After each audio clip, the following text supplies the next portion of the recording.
उत्तर प्रदेश में प्रियंका गांधी के बढ़ते प्रभाव और राजनीतिक सक्रियता को देखते हुए सपा और बसपा ने विपक्षी दलों की बैठक से सियासी डिस्टेंस बना ली है। लॉकडाउन में मजदूरों की घर वापसी के मुद्दे पर प्रियंका के नेतृत्व ने यूपी के मजबूत क्षेत्रीय पार्टियों को कोसों पीछे छोड़ दिया है। यूपी में योगी का दबदबा है, लेकिन नंबर 2 पर प्रियंका के बढ़ते कद को साफ देखा जा सकता है। आखिर प्रियंका गांधी की राजनीतिक सक्रियता ने कैसे बढ़ाई अखिलेश यादव और मायावती की मुश्किलें, जानने के लिए देखें पॉलिटॉक्स की यह खास रिपोर्ट। ये है टॉक्स न्यूज नेटवर्क और आप देख रहे हैं पॉलिटॉक्स, राजनीति का कच्चा चिट्ठा।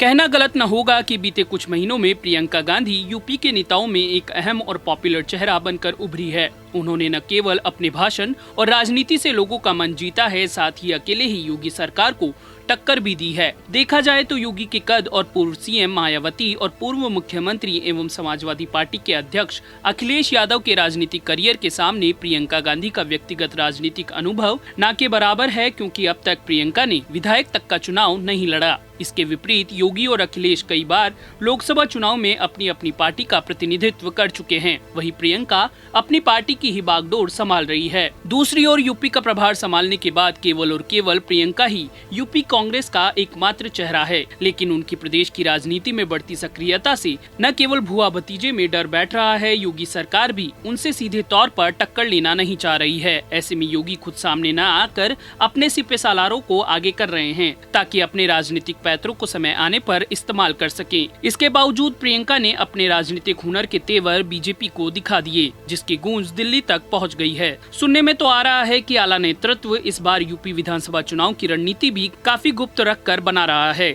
जिस तरह प्रवासी मजदूरों को लेकर यूपी में बस राजनीति हुई, इसे लेकर बीजेपी खेमे में काफी चिंता दिख रही है और बीजेपी के नेता इसे कैसे जैसे करके छिपाने का प्रयास कर रहे हैं।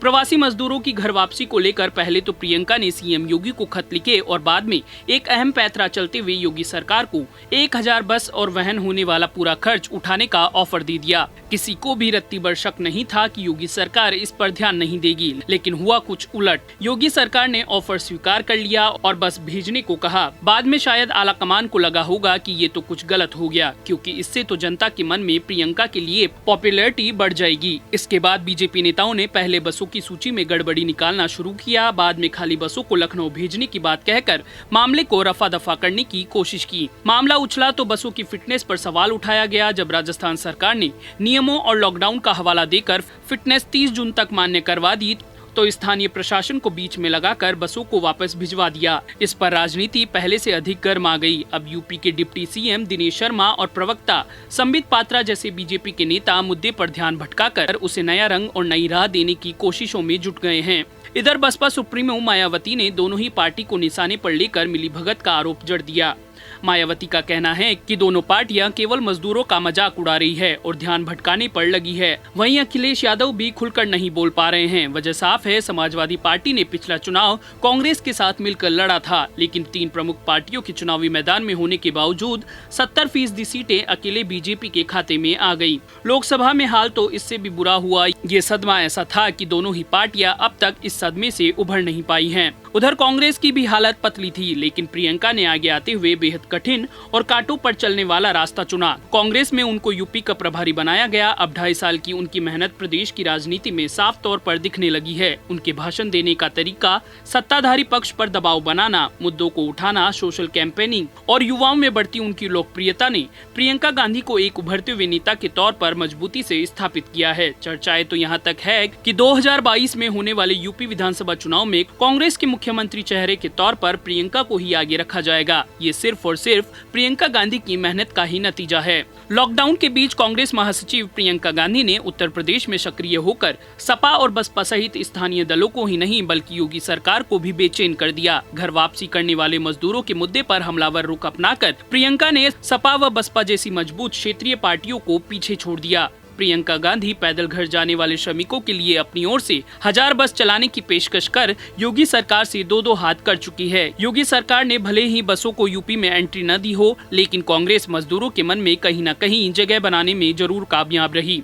इसके विपरीत इस महत्वपूर्ण मुद्दे पर सपा और बसपा पूरी तरह सीन से गायब थी। लॉकडाउन में प्रवासी मजदूरों की घर वापसी मुद्दे के अलावा सोनभद्र में जमीन मामले को लेकर हुआ नरसंहार, उन्नाव में रेप पीड़िता को जलाने का मामला या फिर सीएए के खिलाफ प्रदर्शन में पुलिसिया कार्रवाई सहित पीड़ितों की आवाज उठाने में प्रियंका यूपी में सबसे आगे नजर आई। ऐसे में सपा और बसपा को अपनी सियासी जमीन खिसकती नजर आ रही है, क्योंकि प्रियंका गांधी दलित, आदिवासियों से लेकर मुसलमानों के बीच अपनी पैठ बनाने में जुटी है। वजह साफ है, कांग्रेस की राष्ट्रीय महासचिव एवं यूपी कांग्रेस की प्रभारी प्रियंका गांधी का फोकस मिशन 2022 पर है। ऐसे में सपा और बसपा बीजेपी के साथ साथ कांग्रेस से दूरी बनाकर रखना चाहते हैं। वैसे देखा जाए तो प्रियंका गांधी जब से उत्तर प्रदेश की प्रभारी बनी है, तब से कांग्रेस मायावती के निशाने पर आ गई है।